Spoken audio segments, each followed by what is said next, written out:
I was stationed in the Al-Anbar province at Asad Airbase. It's a Marine airbase. They're one of the biggest in the entire country. I was there from April of 2008 until May of 2009.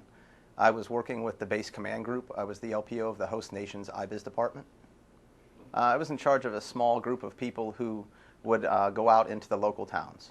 And we would scout for people that were looking for employment or didn't have any sort of function in the Iraqi society.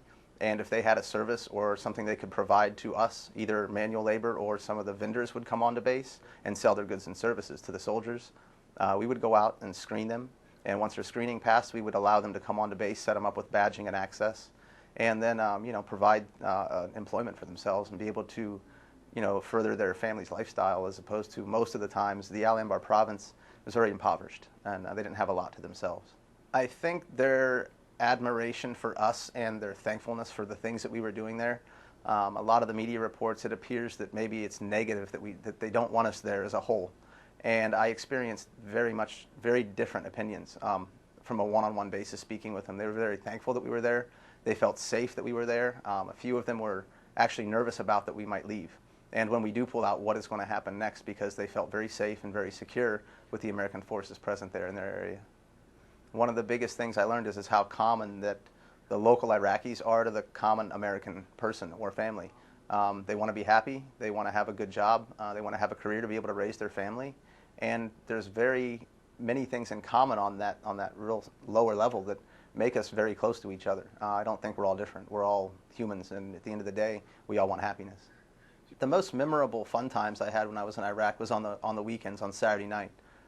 We would go to the local stadium area where the vendors set up their shops. And for myself and the team that we worked with together, they would always cook us local Iraqi food. We would listen to Iraqi music, watch their local soccer games on TV. And it was just, at that point, it wasn't part of your job.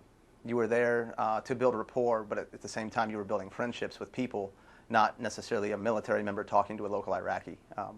Those sort of occasions where we spent time together really made us friends. I still email several of the gentlemen that I was with down there for the past year.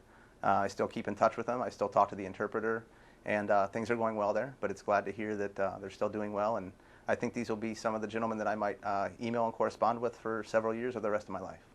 The two IAs that I've done since my career in the Navy have been very much so the largest learning experiences that I've ever had before I had a civilian career, and the things that I've done in the military. Going on the IAs, you are exposed to more new things and more opportunities to learn as a person on a whole, not just technical information.